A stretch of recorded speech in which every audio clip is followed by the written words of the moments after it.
नमस्कार, जय जोहार, जय छत्तीसगढ़। साथियों, आप सभी का स्वागत है मेरे YouTube चैनल की डिजिटल प्लेटफॉर्म छत्तीसगढ़ हेरिटेज में। जैसे कि थंबनेल देख करके आप सब समझ गए होंगे कि हम लोग बात कर रहे हैं डीएड अभ्यर्थियों की।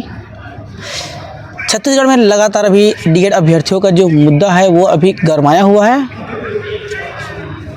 और 106 दिन से ये डीएड के अभ्यर्थी तूता के धरना स्थल में अपने जायज़ नियुक्ति के मांग के लिए बैठे हुए हैं। थंबनेल देख के आप लोग समझ गए होंगे कि किस प्रकार से विभाग ने लापरवाही किया है, जिसका खामियाजा आज योग्य अभ्यर्थी अनशन, हड़ताल और धरने के द्वारा यहाँ भुगत रहे हैं। इसका जीता जागता सबूत आज मैं आप लोगों को दिखाना चाहता हूँ कि किस प्रकार से विभाग ने माननीय हाई कोर्ट और सुप्रीम कोर्ट के आदेश के पालन का हवाला देते हुए किस प्रकार से जुमलेबाजी की है और किस प्रकार से योग्य अभ्यर्थी आज भी न्याय के लिए और अपनी नियुक्ति के लिए दर दर भटक रहे हैं। माननीय हाई कोर्ट और सुप्रीम कोर्ट के आदेश के बावजूद भी ये तानाशाही सरकार और विभाग की लापरवाही का नतीजा ये डीएड के अभ्यर्थी भुगत रहे हैं। वीडियो के माध्यम से आप देख सकते हैं कि माननीय हाई कोर्ट का आदेश है। ये आदेश पारित हुआ था आपका 26 सितंबर को, जिसमें माननीय हाई कोर्ट ने आदेश दिया को कि आप जो है योग्य उम्मीदवारों को रीअरेंज करके उनको जल्दी से जल्दी नियुक्ति दीजिए। आज का हमारा ये जो वीडियो है, जो लगातार हमारे चैनल के माध्यम से हम डीएड अभ्यर्थियों की आवाज़ को उठाते आ रहे हैं, ये आज किसी मुखाग्र बात पर ही ताल्लुक़ नहीं रखता। आज हम आपको लिखित रूप में बताएंगे कि किस प्रकार से डीएड अभ्यर्थियों के साथ अन्याय हुआ और किस प्रकार से योग्य होते हुए भी ये अभ्यर्थी अपने जायज़ नियुक्ति के लिए आज धरना करने को मजबूर हैं। राजधानी रायपुर के तूता धरना स्थल में 106 दिनों से बैठे हुए हैं। तो 2 जुलाई को व्यापम ने जो है अपना रिजल्ट जो है कॉमन मेरिट लिस्ट डीएड और बीएड को मिला करके कॉमन मेरिट लिस्ट लाया। उसके बाद 11 अगस्त को देवेश शर्मा का केस जो है माननीय हाई कोर्ट में लगा था, जिसमें एनसीटी के नोटिफिकेशन को चैलेंज किया गया था कि बीएड जो है की पात्रता जो है वो प्राइमरी स्कूल में वो अपात्र है, मतलब वो पात्रता नहीं रखते हैं करके। उसके बाद 23 अगस्त 2023 को सिर्फ डीएड का काउंसलिंग होता है। छत्तीसगढ़ सरकार ने 11 अगस्त 2023 के आदेश पर जो है बीएड और डीएड जो पहले था उसमें जो बीएड को बाहर करके डीएड वालों की काउंसलिंग प्रक्रिया को आगे बढ़ाया। फिर 29 अगस्त 2023 को बीएड वाले कहाँ चले गए? सुप्रीम कोर्ट में चले गए, ये बोल करके कि माननीय हाई कोर्ट ने जो है हमें काउंसलिंग प्रक्रिया से बाहर कर दिया गया है। फिर बीएड अभ्यर्थी को सुप्रीम कोर्ट ने जो है काउंसलिंग में भाग लेने के लिए उनको अंतरिम राहत दिया। फिर 4 सितंबर को एनसीटी का जो नोटिफिकेशन था उसके तहत शिक्षा सचिव को पत्र जारी किया गया कि आप प्राइमरी स्कूल में बीएड है जो है वो शामिल नहीं रहेगा, ये हायर एजुकेशन है और ये मिडिल जैसे हायर एजुकेशन के लिए पात्रता रखते हैं करके। फिर 2023 की प्रक्रिया थी, उसमें ना 8 सितंबर 2023 को प्रथम चरण की काउंसलिंग होती है। यह प्रक्रिया कांग्रेस की सरकार में होती है क्योंकि माननीय उस टाइम मुख्यमंत्री थे वो आपके भूपेश बघेल जी थे। फिर प्रथम चरण की काउंसलिंग की प्रक्रिया होती है। उसके बाद 15 सितंबर को द्वितीय चरण की काउंसलिंग की प्रक्रिया होती है। फिर 30 जनवरी को तृतीय चरण की काउंसलिंग की प्रक्रिया होती है और 4 फरवरी को चतुर्थ चरण की काउंसलिंग की प्रक्रिया जो है वो माननीय लोक शिक्षण संचालनालय डीपीआई द्वारा कराया जाता है। उसके बाद 2 अप्रैल 4 काउंसलिंग की प्रक्रिया तो हो गई।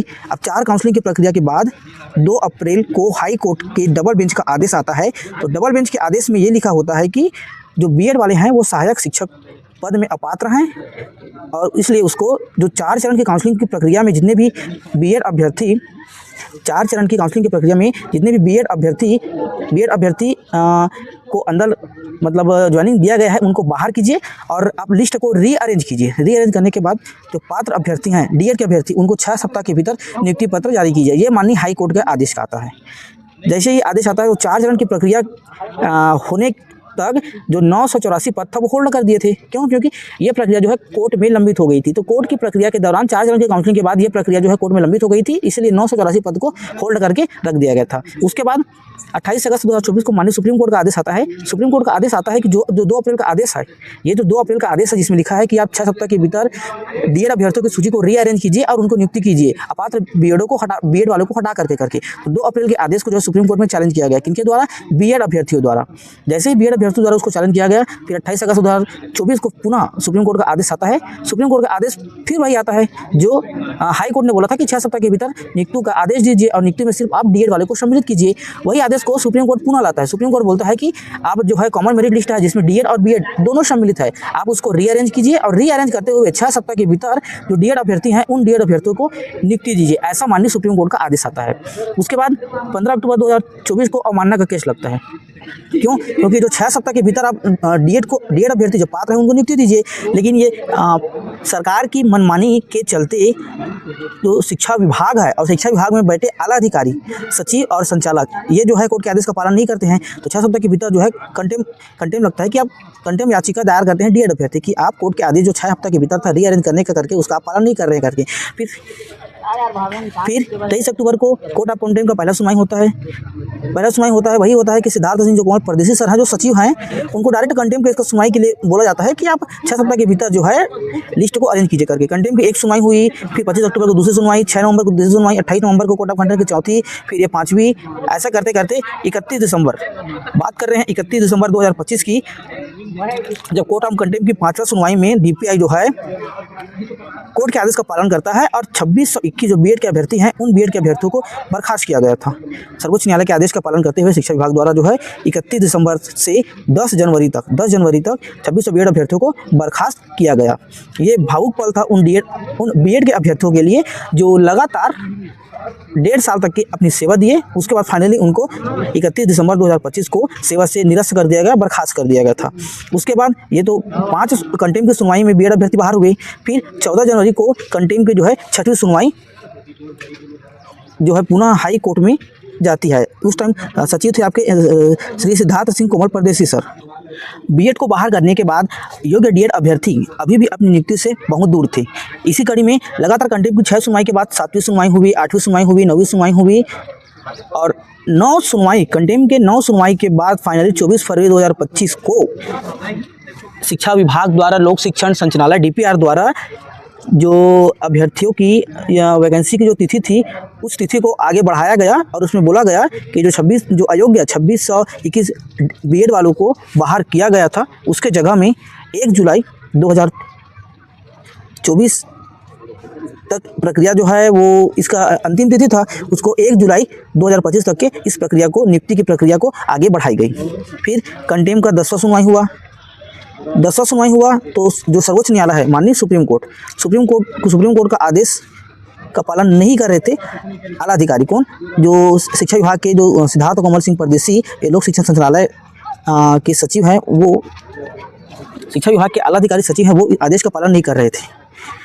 सोचिए आप कि 10 कंटेम्प्ट की सुनवाई के बावजूद भी कोर्ट के आदेश का पालन नहीं किया जा रहा था। तो सवाल ये है कि अगर महोदय जी, छत्तीसगढ़ के मुख्यमंत्री जी, अगर आप कोर्ट के आदेश का पालन नहीं करना चाहते हैं तो कोर्ट जैसे न्यायालय को, सुप्रीम कोर्ट जैसे न्यायालय को बंद कीजिए। साबित क्या करना चाहते हैं आप कोर्ट के आदेश की अवमानना करते हुए? देख सकते हैं आप 10 कंटेम्प्ट की सुनवाई के बाद भी कोर्ट के आदेश का पालन जो है वो छत्तीसगढ़ शासन द्वारा नहीं किया गया। ये तानाशाही नहीं तो और क्या है। इसी के चलते जो योग्य अभ्यर्थी हैं, डीएड के अभ्यर्थी हैं, वो आज अपनी नियुक्ति से दूर हैं और धरना स्थल तूता में लगातार प्रदर्शन कर रहे हैं। इसी कड़ी में फिर 13 मार्च को क्या हुआ था, डीएड योग्य जो अभ्यर्थी थे उनका पहला लिस्ट, अभी तक के जो 4 लिस्ट निकला था उसमें डीएड और बीएड दोनों शामिल थे। फिर फाइनली ये 2621 बीएड वालों को बाहर करने के बाद उनका पहला लिस्ट था और पहला लिस्ट में ये टोटल 5वें चरण का काउंसलिंग प्रक्रिया था, लेकिन सिर्फ डीएड वालों के लिए प्रथम चरण का काउंसलिंग प्रक्रिया था।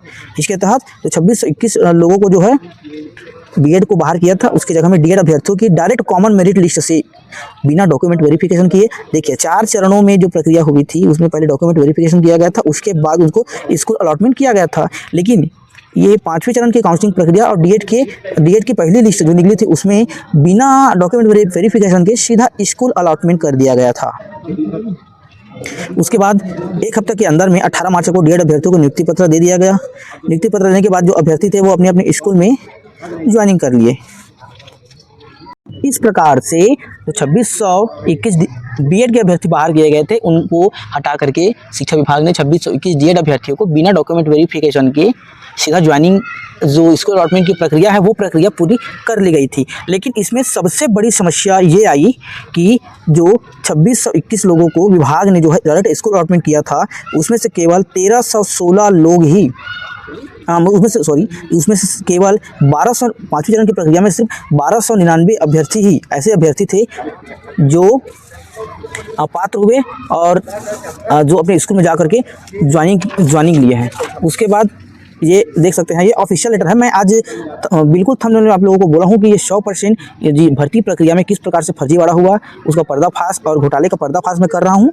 और ये मैं ठोस प्रूफ के साथ मैं आला अधिकारियों को और समस्त उन अभ्यर्थियों को दिखाना चाहता हूँ जो जिनको लगता है या फिर जो अभी मेरे चैनल में विभिन्न प्रकार के कमेंट करके ये बोल रहे हैं कि आपकी भर्ती प्रक्रिया काफ़ी देर हो चुकी है और आप लोग नया भर्ती का तैयारी कीजिए करके। ये देख सकते हैं आप, जो DPI है लोक शिक्षक संचालय, उसका ऑफिशियल लेटर है। इसमें जो विभाग है, शिक्षा विभाग, DPI लोक शिक्षण संचालय है, उन्होंने डायरेक्ट सचिव जी को जो है जो महानदी भवन मंत्रालय में बैठते हैं उनको डायरेक्ट लेटर लिखा गया है कि जो सीधी भर्ती 2023 है उसके अंतर्गत सहायक शिक्षक भर्ती की प्रक्रिया के तहत जो 6वें चरण की प्रक्रिया है उसको प्रारंभ करने के लिए जो संचालक महोदय है, डायरेक्टर महोदय है, उन्होंने सचिव को लेटर लिखा था। इसमें ये जो भी सब लिखा है इसको मैं डाल दूंगा अपने YouTube चैनल में, आप देख लेंगे। इसमें संचालक महोदय का कहना है कि पात्र के उपरांत नियुक्त जो अभ्यर्थी है उनके लिए कार्यभार ग्रहण करने की अंतिम तिथि इतना निर्धारित की गई थी। दस्तावेज सत्यापन में कुल कितना बता देना चाहता हूँ मैं आपको, 2615 जो अभ्यर्थी है उन अभ्यर्थियों को शामिल किया गया था। ये कौन अभ्यर्थी थे? ये वही अभ्यर्थी थे बीएड के अभ्यर्थी जिनको बाहर करने के बाद डीएड के अभ्यर्थियों को बुलाया गया था। ठीक, 2615 लोगों को बुलाया गया था और जिसमें 1514 अभ्यर्थी उपस्थित हुए। ठीक, बाकी क्यों नहीं आए? क्या उनको नौकरी की ज़रूरत नहीं थी? ये सब कारण हम आपको बाद में बताएंगे, आप लगातार हमारी वीडियो में बने रहिए। तो 2615 बीएड अभ्यर्थियों को बुलाया गया और वहाँ पर केवल 15 से 14 अभ्यर्थी ही उपस्थित हुए। ठीक, तो इस 15 से 14 अभ्यर्थियों में केवल 1319 अभ्यर्थी ही पात्र पाए गए, 1319 पात्र पाए गए और इसमें से केवल 1299 अभ्यर्थियों ने अपना कार्यभार ग्रहण किया। बाकी जो 20 व्यक्ति थे उन्होंने क्यों नहीं किया? क्योंकि मान सकते हैं कि ऑलरेडी वो दूसरे जॉब में चयनित थे या फिर उनको नौकरी है या फिर टीचर की जो वैकेंसी है उसमें पोस्ट उसको नहीं लेना था, ऑलरेडी वो किसी दूसरे अच्छे खासे पद में चयनित हो गए होंगे, ये हम मान सकते हैं। उसके बाद जो 2615 में से जो है आपका 1299 अभ्यर्थियों ने कार्यभार ग्रहण किया और कितना पद रिक्त रह गया? 1316 पद रिक्त हो गया। ये एकदम ऑफिशियल लेटर है, ये ऑफिशियल लेटर है क्योंकि ये जो है लेटर जो है आपके DPI लोक शिक्षण संचालय छत्तीसगढ़ द्वारा माननीय सचिव महोदय को जो है लिखा गया था। ये जो लेटर था DPI से सचिव महोदय को लिखा गया था, इसमें उन्होंने कुछ 3 पॉइंट पर जो है अनुमति के लिए बाबत बिंदु मांगा है। इसके अनुसार पहला पॉइंट है आपका कि सहायक शिक्षक पद के सभी जो प्रमुख आवेदन श्रेणियों में कट ऑफ रैंक है वो काफ़ी नीचे जा चुका है। और मैं आप लोगों को ये बताना चाहता हूँ कि जब 2023 में सहायक शिक्षक पद की भर्ती की प्रक्रिया के लिए नोटिफिकेशन निकला था तो वो नोटिफिकेशन में किसी भी प्रकार की कट ऑफ रैंक का जो निर्धारण था वो नहीं था। सीधी सी बात है, आप 6285 पद पर अगर वैकेंसी निकालते हैं तो आपको उतना पद भरना चाहिए। आप ये कट ऑफ कम नंबर है, ये सब आप लोगों को ये मतलब ये सवाल ही नहीं उठता कि कट ऑफ को लेकर के। ये पहला बात था जो संचालक ने सचिव से इस पर अनुमति लेने के लिए पत्र लिखा था। फिर अगला लिखा है कि भर्ती प्रक्रिया जारी रखने की स्थिति में सहायक शिक्षक पद का अगर 6वें चरण की जो काउंसलिंग प्रक्रिया है वो आगे कराना है तो उसके लिए आप अनुमति प्रदान कीजिए।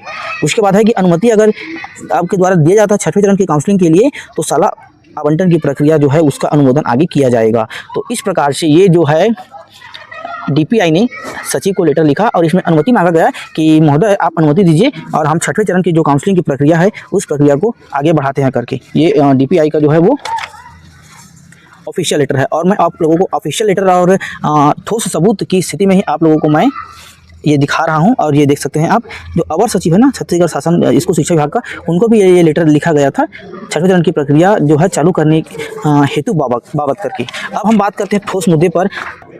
रिकेश महोदय जो वैशाली नगर के विधायक हैं उनके द्वारा इसको शिक्षा मंत्री माननीय गजेंद्र यादव जी को यह प्रश्न जो है कालीन सत्र में पूछा गया था कि मंत्री जी ये बताइए कि राज्य में 2621 बीएड अभ्यर्थियों को हटाने के बाद हटाया गया था तो कितने पद अभी जो है सहायक शिक्षक में खाली है करके। इस पर जो मंत्री थे गजेंद्र यादव जी का जो है वो लिखित में बयान आता है कि राज्य में माननीय उच्चतम न्यायालय हाईकोर्ट के निर्णय के उपरांत कुल 2621 बीएड जो अर्हताधारी शिक्षक था, सहायक शिक्षक था, उनको सेवा से हटाया गया था। 2621 में से 1319 जो डीएड अभ्यर्थी हैं उन्होंने सहायक शिक्षक की उनको जो है पद पे वो चयन हुए, मतलब अपना नियुक्ति लिए। उसके बाद अभी 1302 पद खाली हैं करके। ठीक, अब रिकेश चंद जी का और आगे क्वेश्चन रहता है कि कब तक के जो है इनको जो शेष रिक्त 1302 पद हैं, तो शेष रिक्त पदों पर कब तक इनकी नियुक्ति इनको दिया जाएगा। तो इसमें मंत्री जी का बयान आता है कि समय सीमा बताया जाना संभव नहीं है करके। ठीक, ये हम बात कर रहे थे शीतकालीन सत्र में जो है रिकेश चंद जी के प्रश्न में शिक्षा मंत्री जी का बयान आता है। उसके बाद जब बजट सत्र के प्रथम दिवस पर जो श्रीमती चातुरी नंदन थी, ये विधायक हैं आपके सरायपाली विधायक, इनके द्वारा शिक्षा मंत्री को पूछा गया कि आप ये बताने की कृपा करेंगी कि 2023 की भर्ती की प्रक्रिया जो है अभी तक पूर्ण हो पाई है या नहीं हो पाई है, और कब तक जो भर्ती है वो पूरी हो जाएगी। तो शिक्षा मंत्री जी का बयान आता है कि ये जो भर्ती प्रक्रिया है वो पूरी तरह से पूर्ण हो गई है। पूर्ण हो गई है कहने का क्या मतलब है? कहने का क्या मतलब है मंत्री जी, मैं आपसे पूछना चाहता हूँ, शीतकालीन सत्र में जब आपने ही ये लिखित रूप में ये बोला है कि 2621 को बाहर किए हैं, 1302 पद खाली है करके, और बजट सत्र में आप ही के द्वारा ये बोला जाता है कि भर्ती प्रक्रिया में कोई भी पद खाली नहीं करके आखिर ये 1-2 महीने में ये पद गए तो गए कहाँ? आपने अभी तक की कोई काउंसलिंग की प्रक्रिया भी नहीं कराई है, तो हम क्या मान के चले कि आप ये जो वैकेंसी है या फिर 1302 पद खाली है, ये कहाँ गया? इस पर आप किसको नियुक्ति दी है? ऐसा तो नहीं है कि इस पर आपने जो किसी भी प्रकार की काउंसलिंग की है करके, ना आपके द्वारा किसी प्रकार का काउंसलिंग किया गया है, ना ऑफिशियल लेटर है, ना आप इसको बैकलॉग में डाले हैं। उसके बाद ये पद आखिर गई तो गई कहाँ? ये सवाल है मंत्री जी से। ये सिर्फ एक दस्तावेज नहीं है, ये उन योग्य अभ्यर्थियों और शिक्षा विभाग में बैठे उन आला अधिकारियों के काले करतूतों का चिट्ठा निकाल के मैं आप लोगों को दिखा रहा हूँ, आप लोगों के सामने लाया हूँ। जी हाँ, मैं बात कर रहा हूँ उन डीएड अभ्यर्थियों की जिनके हाथों में डिग्री है, जो नियुक्ति प्रक्रिया में सभी प्रकार की अर्हता रखते हैं, उसके बाद भी अपने जायज़ मांग के लिए आज रायपुर के तूता धरना स्थल में संघर्ष कर रहे हैं अपनी नियुक्ति के लिए।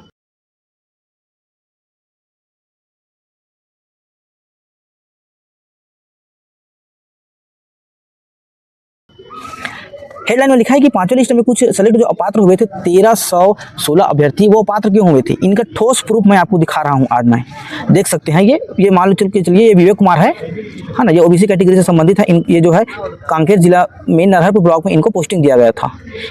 तो ये जो है, ये मान के चलो ये वही अभ्यर्थी हैं जो अपना नियुक्ति लेने या फिर नौकरी लेने नहीं गया। आखिर क्यों नहीं गया? तो इसमें लिखा है प्रूफ में कि इनका जो डीएड है, डिप्लोमा है, वो 2025 में इन्होंने पास किया था, और भी है किसी का उम्र नहीं हुआ था, इसीलिए वो जो है आगे प्रक्रिया में लगातार इन लोग ज्वाइनिंग लेने नहीं गए। छत्तीसगढ़ में बात करें अगर व्यावसायिक शिक्षा मंडल की या फिर लोक सेवा आयोग की, जो विभिन्न प्रकार के प्रतियोगी परीक्षा जो है वो कंडक्ट कराते हैं, नोटिफिकेशन में मेंशन रहता है कि मिनिमम एज 21 साल और मैक्सिमम एज आपका 35 साल करके। तो ये शिक्षा विभाग में बैठे आईएएस जैसे आला अधिकारी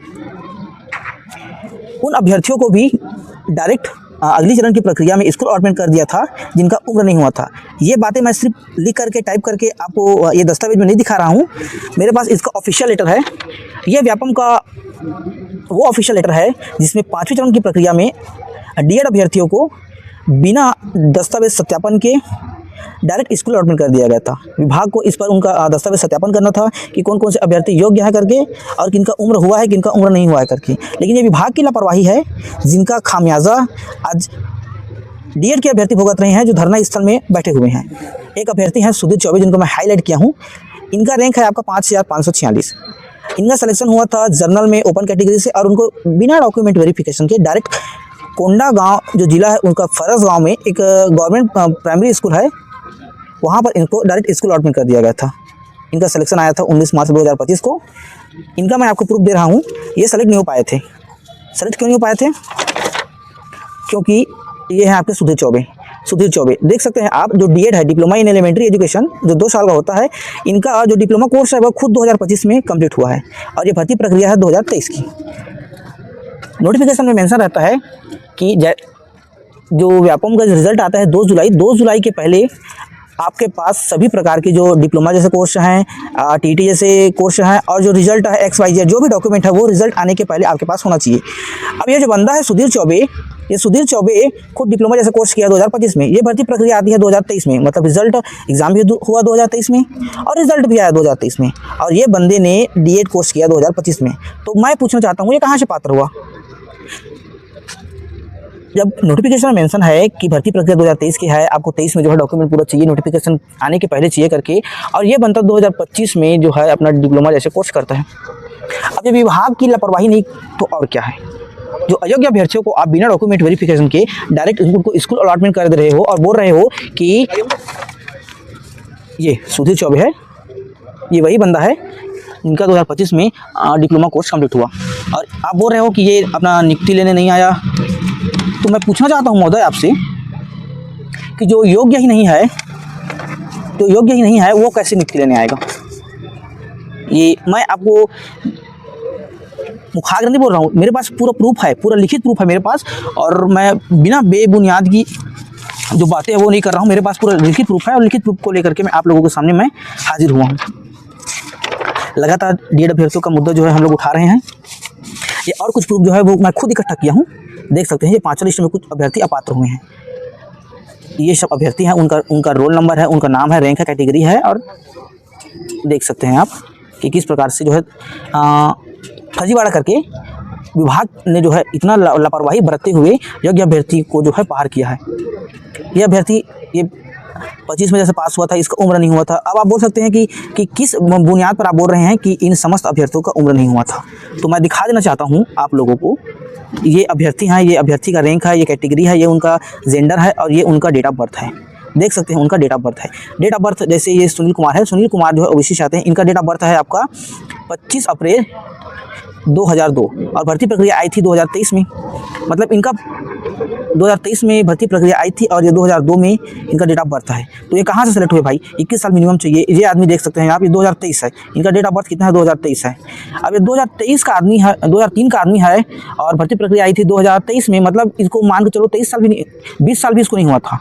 और छत्तीसगढ़ में किसी भी व्यापम के एग्जाम के लिए मिनिमम एज आपको 21 साल चाहिए। तो ये उम्र के नाम से जो है ये अभ्यर्थी जो है, ये समस्त अभ्यर्थी ये देख सकते हैं आप, विभाग की लापरवाही देख सकते हैं कि 2005 में जो अभ्यर्थी, ये आपका है हर्षा पुताई, ये 2005 के अभ्यर्थी हैं, ये फीमेल है, और इसको जो है ये जस्ट स्कूल दे दिया गया है। तो आप बता सकते हैं, देख सकते हैं कि ये विभाग की लापरवाही नहीं तो और क्या है, कि जो योग्य अभ्यर्थी हैं वो भी आज धरने स्थल में बैठे हुए हैं, विभिन्न प्रकार की अपनी क्रियाकलाप करते हुए शासन प्रशासन को जगाने की कोशिश कर रहे हैं कि किस प्रकार से हम योग्य होते हुए बावजूद भी हमें जो है नियुक्ति नहीं मिल पा रही है। ये माननीय हाईकोर्ट के आदेश है। डीएड के अभ्यर्थी लगातार अपनी नियुक्ति के लिए जाके धरना स्थल में बैठे बैठे ये वीडियो के माध्यम से देख सकते हैं आप कि किस प्रकार से कभी फुटपाथ पर जाकर के चाय बेच रहे हैं, कभी कैंडल मार्च निकाल रहे हैं, कभी घुटनों के बल ये अभ्यर्थी जो है, घुटनों में दर्द हो रहा है, ब्लड निकल रहा है, घुटनों के बल ये चल रहे हैं, सरकार से नियुक्ति की गुहार लगा रहे हैं। लेकिन वाह रे सरकार, उसके बाद भी पता नहीं कि कौन सी निद्रा में सरकार सोई हुई है, जिनको इन अभ्यर्थियों का दुख, दर्द, तकलीफ न सुनाई दे रही है न दिखाई दे रही है। मेरा सवाल है सरकार से, शिक्षा विभाग में बैठे उन अधिकारियों से कि साहब, ये आप ही के प्रदेश के वो अभ्यर्थी हैं, वो बच्चे हैं जो मात्र एक शिक्षक जैसे सम्मानित और गौरवान्वित पद के लिए इतना पढ़ाई किए, संघर्ष किए, दुख तकलीफ को झेले हैं, और अभी भी नियुक्ति के लिए इनका संघर्ष जारी है। आखिर कब तक आप इनको इसी प्रकार से तड़पाओगे? कब तक किसी माँ के बेटे को, किसी माँ के बेटी को उनसे अलग करोगे? बिल्कुल 106 दिन हो गया, 4 महीना होने को आया है, ये अभ्यर्थी घर परिवार से दूर हैं।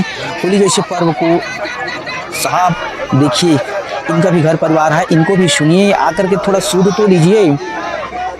दर दर भटक रहे हैं अपनी नियुक्ति के लिए, विभाग जाते हैं, मंत्रियों के पास पहुँचे हैं और सभी विधायकों के पास पहुँचे हैं, उनके बाद भी मिला तो क्या मिला? सिर्फ आश्वासन, आश्वासन, आश्वासन। अभ्यर्थियों का कहना है कि हमारे पास इतना आश्वासन हो गया है महोदय कि अब हमारे पास आश्वासन रखने के लिए जगह नहीं है।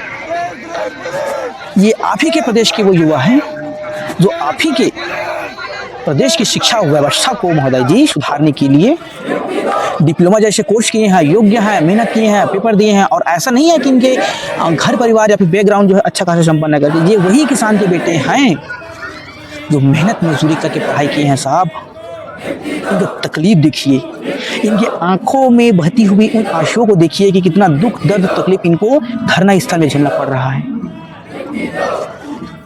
नमस्कार, जय जोहार, जय छत्तीसगढ़। आप देख रहे हैं मेरा यूट्यूब का डिजिटल चैनल छत्तीसगढ़। यह रितेश और मैं रितेश, बहुत स्वागत है आपका हमारे चैनल में। और हम बात कर रहे हैं छत्तीसगढ़ के उन डीएड अभ्यर्थियों की, या फिर हम ऐसे मुद्दे की बात कर रहे हैं जो सिर्फ एक आंदोलन ही नहीं बल्कि अब प्रदेश के भविष्य का सवाल बन चुका है। जी हाँ, डीएड के अभ्यर्थी जो अनिश्चितकालीन आमरण अनशन पर तूता के धरना स्थल में लगातार 106 दिनों से बैठे हुए हैं। 106 दिनों तक भूखे प्यासे हैं, लेकिन इनका हौसला अभी भी अड़िग है। क्या सवाल है कि क्या सरकार उनकी आवाज़ को नहीं सुन रही है या फिर उनको देख करके अनदेखा कर रही है? इसी मुद्दे पर जो है आज बड़ी जो बात है वो हम आप लोगों के बीच रख रहे हैं कि ये अभ्यर्थी इतना दिनों से शांतिपूर्ण तरीके से अपनी हक को मांग रहे हैं। हाई कोर्ट और सुप्रीम कोर्ट से न्याय मिलने के बावजूद भी इनको नियुक्ति नहीं दी गई है। इनका भविष्य अंधकार में है और कहीं न कहीं छत्तीसगढ़ की जो भाजपा की सरकार है वो अभी भी मौन है। इनका कहना है कि क्या हमें हमारा अधिकार मांगना गुनाह है। इस विषय पर सरकार को जो है गंभीरता पूर्वक विचार करना चाहिए और नियमों के तहत जो है निर्णय लेना चाहिए। किसी के साथ अन्याय नहीं होना चाहिए। कानून के दायरे में रख करके इनकी समस्याओं का समाधान करना चाहिए। लेकिन सवाल है कि अगर कोर्ट ने जो है जब इनको आदेश दे दिया है तो फिर देरी किस बात की है? इतना दिनों तक भूखे प्यासे ये युवा हैं, क्या सरकार जो है इनके प्रति संवेदनशील नहीं है? ये युवा सिर्फ अपनी हक मांग रहे हैं, अपना अधिकार मांग रहे हैं, सिर्फ नौकरी ही तो मांग रहे हैं साहब। अपने परिवार के लिए, अपनी ज़िंदगी के लिए सब कुछ दांव पर लगा दिए हैं ये। उसके बाद भी सरकार के कान में जू तक नहीं रेंग रही है। ये बात इनके सिर्फ अब रोजगार का मुद्दा नहीं रह चुका है, ये प्रशासनिक जवाबदेही का भी सवाल है। अगर योग्य अभ्यर्थी को समय पर नियुक्ति नहीं मिल पाती है या फिर अगर न्याय जो है वो समय पर नहीं मिल पाती है तो देर से मिला हुआ न्याय भी अन्याय के समान होता है। 100 दिनों का 106 दिनों का जो है लंबा संघर्ष ये अभ्यर्थी बिता चुके हैं। अब देखना होगा कि आखिर सरकार जागती है या नहीं जागती है और कब तक की ये लड़ाई आगे चलती रहेगी। ये युवा की आवाज़ है, अपने हक और अपने अधिकार के लिए संघर्ष कर रहे हैं। तूता के धरना स्थल में लगातार ये अभ्यर्थी बैठे हुए हैं, अपनी जायज़ नीति को मांग करके लेकर के विभिन्न प्रकार की एक्टिविटी कर रहे हैं। सुनिए साहब, जिन अभ्यर्थियों को आज अपने स्कूलों में होना था वो अभ्यर्थी आज राजधानी रायपुर के तूता धरना स्थल में अनजान शहर में बैठे हुए हैं। जिनके हाथों में कलम होना था उनके हाथों में आप जंजीर और बेड़ियां लगा करके इनको केंद्रीय जेल रायपुर जेल का दौरा करा रहे हैं। ये बात कहाँ तक सही है आप ही बताइए?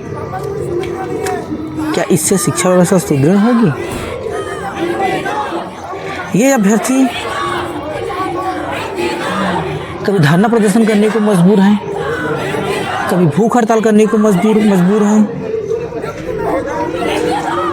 कभी आमरण अनशन में बैठे हैं, तो कभी अपनी नियुक्ति के लिए जल समाधि करने को मजबूर हैं। आखिर कब तक, कितने दिनों तक और भूखे प्यासे रह करके ये अभ्यर्थी अपनी नियुक्ति के लिए आपसे गुहार लगाते रहेंगे?